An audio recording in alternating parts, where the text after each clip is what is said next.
welcome to Guiding Voices, our podcast where we celebrate mentorship, perseverance, and the transformative power of education.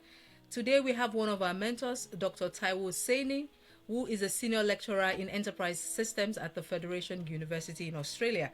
She is very committed to mentorship. She actively mentors young girls and engages in school outreaches, and most importantly, encourages women to join the STEM profession. So, welcome, Dr. Taiwo Oseni, all the way from Melbourne, Thank you. Australia. So, thank you, Doctor.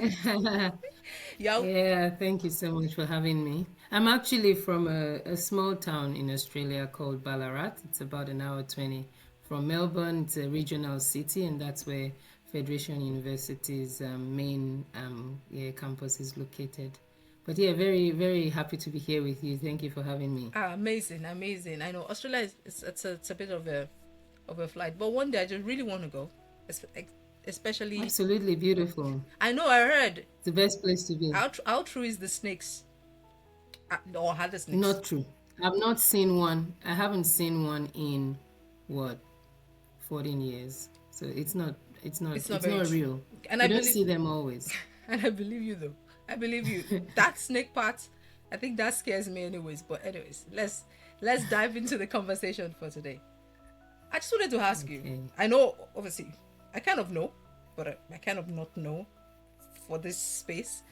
Can you share a bit about your journey into the academic space in Australia? I know right now you're a senior lecturer, and that's a really, really big deal, by the way. And I was just wondering what motivated you to finally just sit in academia as a space where you want to function, and also your journey into that space. Sure. How long do you want it to be? As long Um, as you can, I'm all ears. You know, I like gist.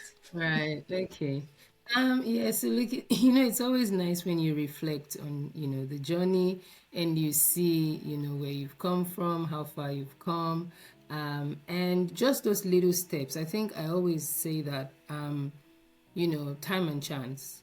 You don't get where you are, in by just getting there, the little steps that you take, and sometimes those steps are not as significant as you think they are, and sometimes they're actually very significant to where you land yourself. So for me, yeah, my journey started by just my I did a so I have a bachelor's in electronics and electrical engineering from OAU in Nigeria, and then I went to do my master's in the UK. I did a master's in engineering business management. At that point, I thought, I don't want to go. I'm interested in the management side of engineering. So, but while I did that, I did a project, a sort of research project in enterprise systems, and that was my sort of first introduction to that space, and I really enjoyed it. So I said, oh, I found a university in Melbourne, Monash University, and they had a project in the enterprise system space, a PhD project. And so I, gave it a shot, applied, got in, got funded, and I started to do that. Like I started doing that. I wasn't sure what, the next steps were going to be. But as I was wrapping up my PhD, I found that in Australia, there are lots of PhD, sort of candidates, and you don't have as many um, tenured positions as the number of PhD graduates. So I'm starting to look at this point. I'm looking at industry, and saying, okay, maybe I want to go, do some consulting or things like that. And so I'm in my final year of writing, and I'm applying for lots of industry jobs, and nothing's coming up. Like it's like you send the application and there's a rejection, immediately, and I'm just hanging in there until I start to, just explore every opportunity. And at that point, I saw a role in enterprise systems. It was like that role was written by me for me, and that's how I got into academia. Whilst I was doing my PhD, I was doing a bit of teaching here and there.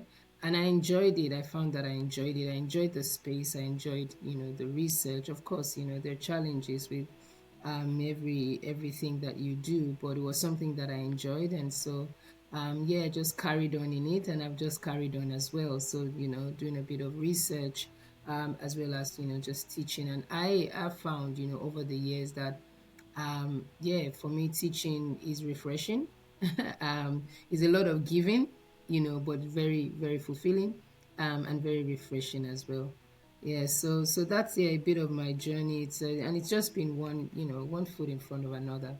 Not really, being certain where the next steps takes you, but just, Amazing. Would taking you it say you slowly. faced any challenges being black or being African? Um, Hmm. Challenges. Look, I think so in this environment we don't have, very many. I think we are increasing in number in terms of, colored people around here. So I don't particularly say that with I don't say that with any prejudice, because for me, I think I feel that I've had opportunities. So, there are opportunities that, I've had, and maybe because I haven't seen myself as, different in some way. Like, I know I'm different, but, I have, given my best to, my work, and I've trusted for the right opportunities. So I think having the right work ethic, gives you the opportunity to be in the right spaces, and I feel like I haven't been. I mean, I've had situations. In fact, I'll share one.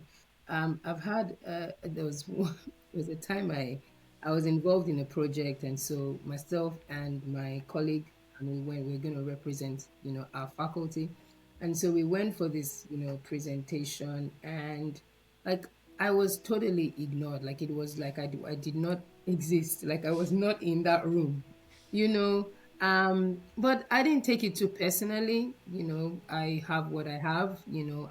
I was there, in my own right, to contribute in my own right. So I didn't. I felt like, it was their loss. And so when we had left the place, and my colleague said, "Oh, Taiwo, I'm really very sorry," sort of. I thought, no, it's okay. So I say that, with the acknowledgement that we find ourselves in a place where we are minority, and but there's a lot of spaces where, diversity is welcomed, and so, you enter spaces like that, and you know that you have a fair chance, and so you just, go for it, you give it your best. I have a mentor that, always said, "Oh, Taiwo, don't sit back," and yeah, so she says, just put your hands up, whether you think you can do it or not, put your hands up. Let people know that you're there, and yeah, you find that, you keep giving opportunities. Sometimes you're not giving the opportunities and it's painful. And sometimes it's just because, maybe there's someone better, in all honesty. Sometimes it's because, you haven't proved yourself enough that you can actually own that space. But yeah, we just keep growing. So wherever there is a rejection, you know that there's work to be done in that space, in yourself, and that's why you take the opportunity to forge ahead Right. with it. And thank you for that. I like the way you put it in. And I always said it. I said it also in one of our upcoming episodes. That I don't see color too sometimes, and sometimes I don't even see you. Like I have what I have, and I really belong into this room. That's why I'm here. So That's right. whichever way you want to Yeah. spin it, it's your. Deal with it. Yeah, exactly. That's your. Even jokingly, sometimes I say it's. I got my PhD. You can't get it back from me, anyways. It's mine. So if you're Yeah, if you're upset absolutely. No, about we that, work hard, yes, and yeah, yeah, you. we do. Okay, okay. So I know you do have a very rich academic background, meaning that you had first degree in Nigeria, masters in the UK, and then PhD in Australia. So that's quite rich. Have you found key differences between the academic systems then in Africa and the West? Absolutely. I think the way of learning is very different, even right from the lower, so not even higher education. So we're talking high school. I get opportunities to go into, high schools, and my children are still in the primary age. So much of my exposure to the high school space is because I go in and I talk to students, and I sort of see the way that they're being taught. It's quite different. So, there's a level of dependence on you know, dependence on the your teachers in our background that is different from the West. Um, in the UK, my exposure was more at a master's level, and I could say that there was a difference. I really enjoyed my time studying in the UK because that was my first exposure to out of sort of Nigeria education, and I was wowed. Yeah. So the level of dependency on what you're being taught, what you're being given in Nigeria, there is a high level. It's give it to you, give it back to me sort of system. I don't know if that's still the case, but that's not what we see, in the West. It's, I give you something and I expect you to do something with it. That is the approach, sort of in the West. So at the moment, like even with, educational philosophies and things like that, it's a move to, what we refer to, above 21st century learning, where you're really just giving people an environment, giving them the right prompts for them to be able to guide their learning and make, something out of it. So yeah, there is quite a difference. And this just came into my mind very quickly. I know we do have, obviously in the West, we have the adjunct professors that bring that industry expertise into the classroom. And we know that that piece is quite missing, right, in the African education systems. Maybe in some countries, but I don't think I've seen most of that in our public universities in Nigeria, for example. And what would you say, or how would you speak to the importance of having adjuncts, that adjunct lecturer position in maybe the university systems in Africa? So by adjunct, you mean those people who are in industry roles, or have got industry, Yes. sort of they bring in an industry sort of perspective and input to the university system. Absolutely, it is relevant, and I think it depends on how things are structured. For instance, at our university we have programs that are we have we call it a co-op model where it's partnered there's a joint partnership between the university and certain industries to coordinate those programs so that the students are having both an industry perspective, as well as the academic grounding that they require. So absolutely important. In fact, at the moment, like we're in a phase where that's all that we have going forward, the ability to be able to have that industry perspective. I know we are, in the education space, like we're training people that are going to learn the way they're going to learn, and the way that they're going to contribute to their society is different from what we've seen, and so we cannot we have to train them from the perspective of we don't even know what they're going to need. That's the truth, so we really just need to give them the skills and the capabilities, the specific and the background that they need. So in very many cases, it does require people who are in industry and who are at the forefront of technology, especially if you're in the technology space, to be able to help shape that. So for us, it looks like developing the courses in partnership with industry. So having them on board, to develop the courses, but also having them on board to deliver, and in some cases having them on board to also assess.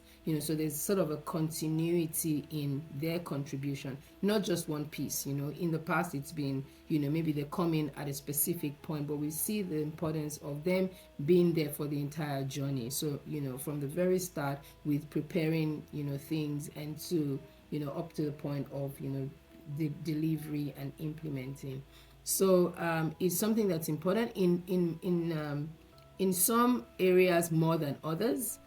So I guess it's a matter of working out what do the students what sort of exposure. I know, like, we have things that we did then that would maybe IT and things like that, where you go into industry, and then you come back, you've had a little bit of industry exposure, but that's different because that's a time stamp. But what we're talking about is having industry as collaborators, with the educational system, to help prepare people for what they're going to be needing in industry. So yeah, absolutely something that needs to be incorporated. Yeah, just on top of that, so at We Guide Learning Initiative, we are the adjunct professor for the African university system until they are able to kind of provide that. So that's why we provide free mentorship to African students so that they can also come ask questions from industry experts that are, within the network of our own mentors. And you can come ask questions so that they can then guide you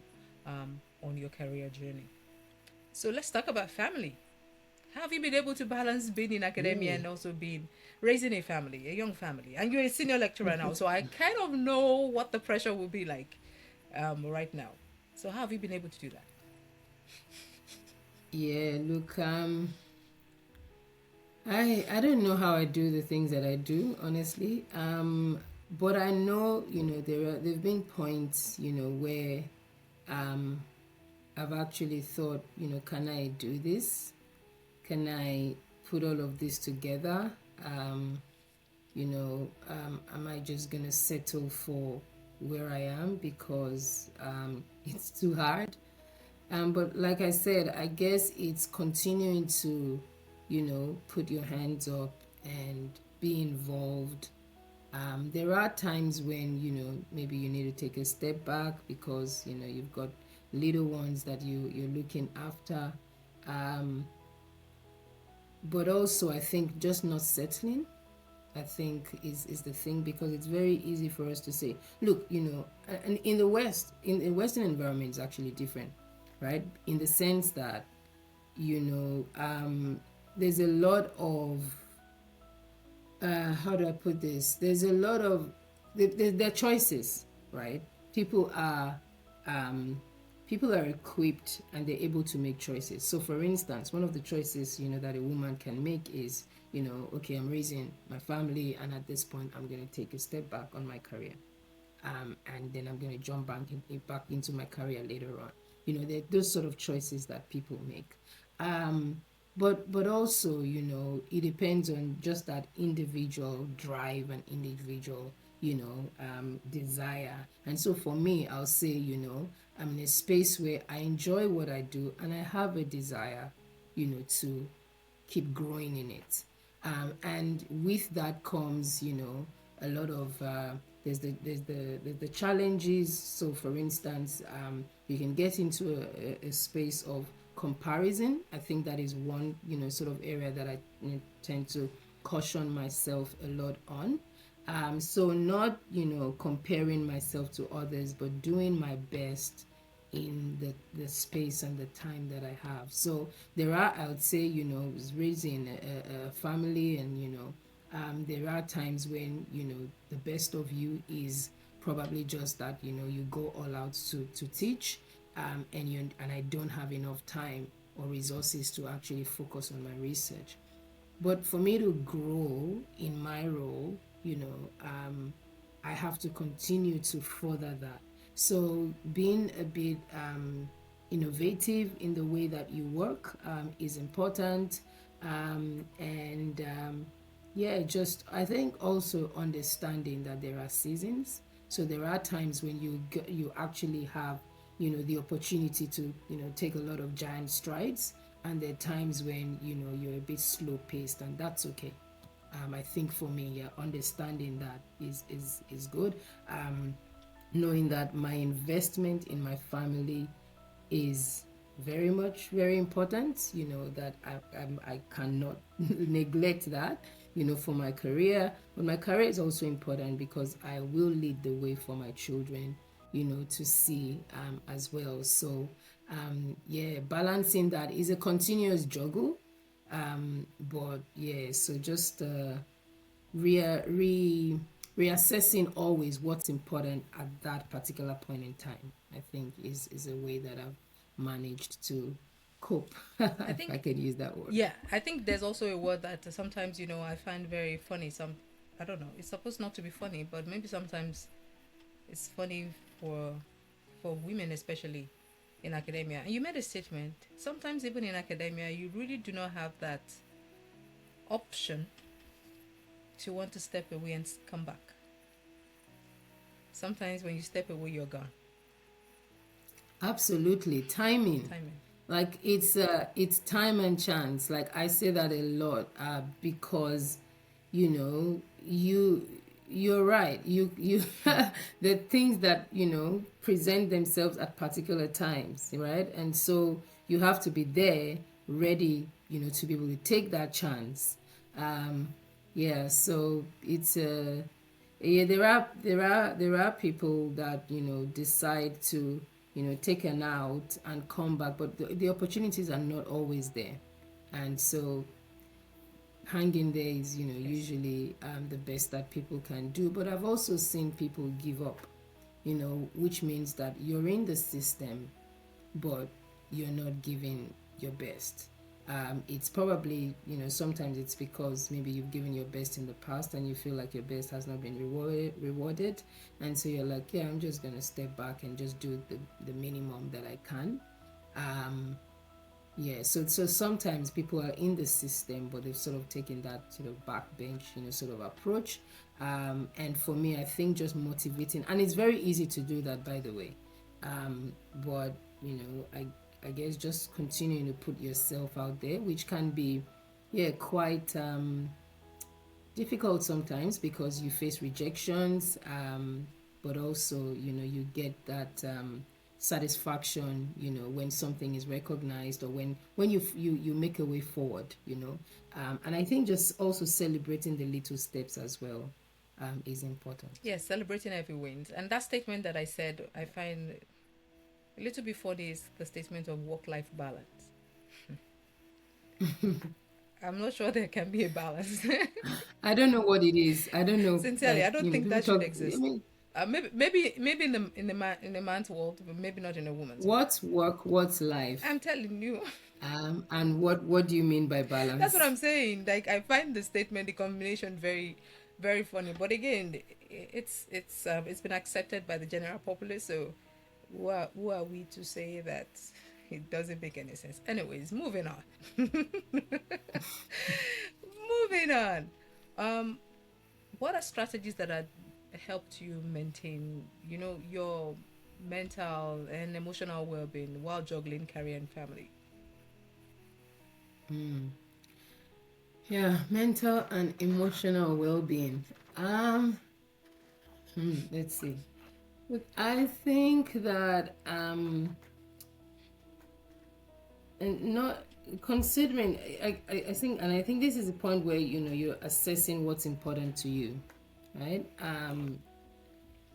Works in I find that somehow people try to segment work from, enjoyment, and you sort of have different compartments of what you do, and so it's almost like you're trying to juggle, like which one am I giving the priority at this time, and things like that. Um, but I think for me, just always having what's important at the foremost, in my view, I think that's something that is has really been good for me. So continuing to trust that I am being guided, right? So I trust that I am. I've got the right perspective, to be able to make certain choices. And when I say certain choices, probably it's a choice, to go on a run before I come back to sit by my computer, or it's a choice to take the day off, when the kids are in school, and things like that. A choice to be together with people that will continue to better me, and encourage me, and keep the fire going in me, and things like that. So those are the places where I find my refreshment. So making sure that I am giving those places their place, in my schedule, keeps me up and going. Yeah. And And then I and can deal with everything else. and sincerely, that's very important. Even when you have a young family, going on holiday does not look like a very good option, except you're not going to be going with them because because I don't know. You come back more tired Exactly, you from the come back really holiday. tired, and at the end of the day, I mean, like you're not even refreshed. You are even very much Yeah. tired. So obviously, I wasn't expecting you to say going on holiday. So and that makes sense. Just taking some, even if it is just that 30 minutes of just quiet, just being in your space, just sitting down and just trying to be present for yourself. Sometimes you just need it. You just need it. Whether And I time, guess yeah, enjoying as you go as well. Like sometimes we delay the enjoyment, right? Like, with the little things that we're doing, like with work, and with family, with the children. We sort of we're waiting for the enjoyment at the very end of the journey, rather than just enjoying it as you go. So when you have children, the joy is that you watch them grow, and you watch them make mistakes, and you watch them do well, and things like that, and just enjoying that and counting that as the blessing for the moment.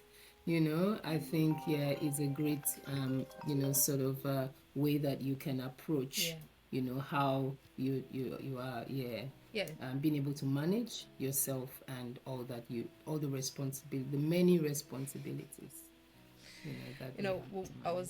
I was having a conversation earlier on, and we're talking about pregnancy and the way sometimes it affects women, and some may affect their memory, some may affect their sight, and the many changes that happen after having children. And I thought I should ask you that how can academic institution better support women, you know, in just making sure that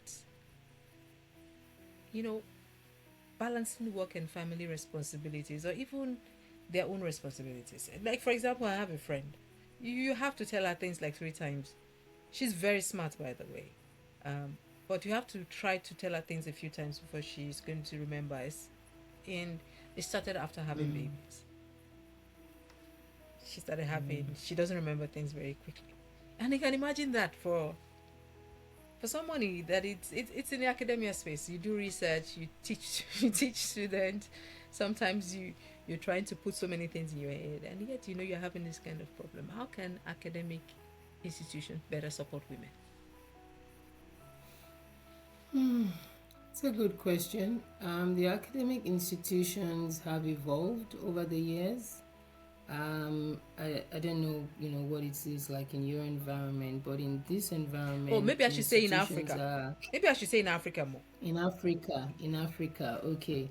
Um, yeah, look, I remember like my mom growing up. In so with my mom, she wanted to go into academics, but she needed to take a pause, while she was having us for a little bit. And so by the time she was coming back in, she came in, later.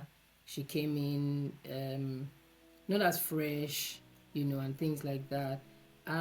But I think that it was manageable, right? It was doable. But that's an environment where you have a lot of support, with family, just because you have your family around, and things like that. So people, should make the most of it. When you have people around that can support you, it's a blessing. So if you can make the most of, the help that you have available to you, then you are really taking advantage of the resources, that you have. The institutions are, also, I think they're either, federal government sponsored, or, state government sponsored. And so there's a lot with, the way that they are run, and there's a lot that they can do as well. But I think with academia, one of the things that it offers, is the flexibility. So the flexibility that it gives to you to be able to do other things while you're also growing yourself in your sort of academic field.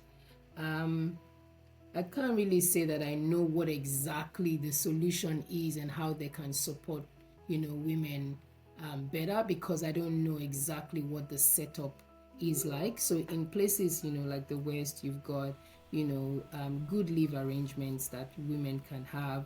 The transitioning back to work after you've had a baby, is also quite, flexible, and things like that. So think, so with that sort of environment, you can make the right choices, for your family situation at that time.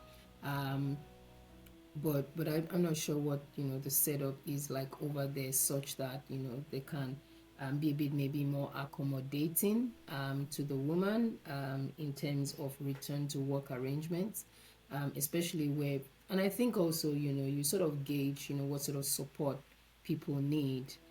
So for instance, in an environment like this, you've got your teaching responsibilities, you've got, your research, as well. You've got other things that you do in terms of leadership and engagement with, industries and things like that. And so sometimes it might just be scaling down a bit and focusing on one area for for a time period, until you can get back to a more balanced, sort of academic, sort of profile. So giving people those options, and so that they can ease back into things, I think helps to especially support the mental load that women carry. Yes, because the reason I say that, and I just mentioned that also, is that first of all, during undergrad, for example, you don't find many women, or even if I don't think there was any female Mm, lecturer, in electrical yeah. engineering, in OEU. And even when you find females, sometimes they are very harsh. And for a long time, I just sat down that, when you are a mom, or maybe a mom figure, let's say maybe just you know that you're supposed to be empathetic to a student, but it's never there. Compassion. It's never there, right? Mm, And I just wonder that maybe there are ways to also make, a lot more a lot more people to feel welcome in that space. That's number one. A lot more women to feel welcome into the space, and above all, for them to also feel valued in that space. You see what I mean? So, and that's one of the things, because you find women stand out. You find women stand out, obviously, in the academic space, but it's very few. It's not very common. You find a lot of women around here, just everywhere. Being lecturers, being professors, and stuff like that. Especially even in the male-dominated spaces like engineering. But when you get to where we come from in Africa, it's not very common, and I just felt that what can they do, to kind of help this this. yeah. No, I think it's an intentional plan to include, and make the space for women. Again, so first of all, women juggle a lot of things. So there's a place of interest, right? How, in the first place, how many women are interested in those sort of roles? Like, not many, right? Okay, so now if we jump the hoop of interest, and then we're now talking about how accommodating that space is to be able to support all of the things that, a woman wants to do and wants to be able to achieve. How intentional is the environment in supporting that? So, for instance, there are things, in the Western environment that support, inclusion, of women, right? So, for instance, you can have specific, schemes that allow women, to be able to come into academia and support them. You have, specific, funds, that have been, created just for women, and so when those sort of intentional things are put in place, then you would see, that, the number of women will grow because they're having that opportunity. They're not getting to compete, against, their male counterparts. And I dare say it is very, you know, um, I want to be careful here because, the world that we live in is, it's very, a woman can do what a man can do, and, all this sort of Sincerely, I stuff. don't know why that But conversation what has to even come into space, because we all should operate on a different yeah, level of so we're not graces. trying to prove ourselves. We Why? shouldn't be we shouldn't be trying to prove ourselves, right? But at the same time, um we we shouldn't be, put in a position where we're trying to compete. I say that because this you we should we're not designed to compete. So I'll give you an example of myself. When I got into Federation University, I was just writing up my thesis, and I had probably I had the first draft of my thesis. So the time between having that first draft and being able to make a submission of the thesis shouldn't have been long at all. But I'd had the blessing of doing my PhD fully funded, and as a full-time sort of arrangement. Now I was transitioning into full-time work, full-time mom. At that point I had a 1 year old, and having to finish the thesis. It took me 6 months, from first draft to making a final, getting awarded. Um, so you look at the complexity of that. Now the next layer of that was that when I got hired, it was both. There were two of us who got hired together. So there was a male colleague of mine, and we got hired at the same time. Now what's happened is he was a year behind on his PhD when he got hired, but we got hired at the same level. Now, immediately after having his PhD done, um, he was ready to apply for the next sort of position. And now we got hired as assistant lecturer, so now we're gonna get promoted to being full-time lecturers, and we needed to put in a promotion application. So now at that point in time, I had taken a maternity leave with my second child, and so I was 6 months out of work. I had to come back in and then wait a little bit to put in a promotion application. Now I said to my boss, I'm going to put in my promotion application while I'm on leave, because I'm not going to wait 6 months, before I get the opportunity to do that. And I was like, oh, maybe you want to come back and do some work, so that you can build your profile a little bit more. But I insisted. So I put in my promotion application just as I got back into work. And thank God that was, successful. Now I'm trying to present a picture to you with my, male counterpart here. Now I'm looking at the things that I need to do in my role as, a teaching staff, as a research person, in my role as a mother. Um, and then I'm comparing myself to this colleague of mine who, at that point, he was married, but he didn't have any child. And we would have discussions like, oh, once I get back home and I've had dinner, I'm going to go finish this, research proposal, or I'm going to go finish this, funding application. And I get back home, and then I transition into wife and mom mode, and by the end of that, I'm exhausted. Like, I can't do nothing no more. Now, so for someone to look at the both of us and think that, yes, we have equal sort of opportunity here in terms of the roles that we've been presented, but to be expecting the same level of outcomes is not realistic. But it has to be an environment that makes room, for a woman and every other thing that she has to do in her role as a wife or as a mother, or, as a helper or as a supporter. She's taking care of, elderly parents, and, things like that.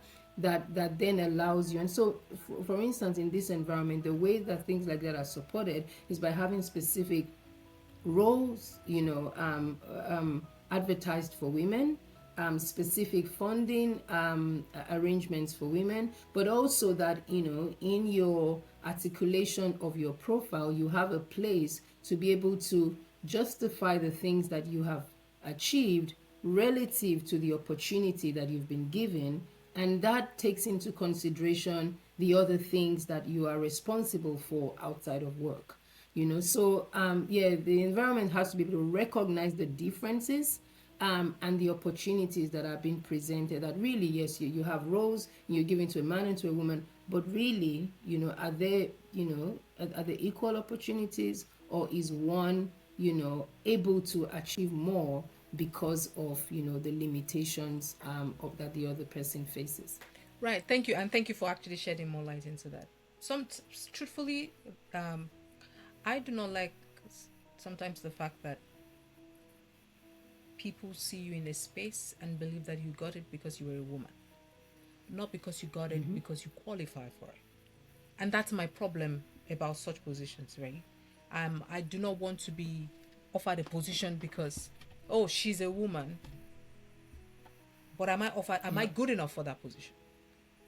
that that's absolutely. always one of the questions for me when it comes to, trying to create roles like that. But I really appreciate the way you actually, were able to say everything, like bring examples, and bring also being qualified to Hmm. have that space. And yes, our challenges are different or something. And that's why, it should never be a conversation of what a man can do, a woman can do better. We operate in different levels. There should Absolutely. never be a form of It's not comparison. competition. Yes, there should never be any form of comparison whatsoever. But, here we are.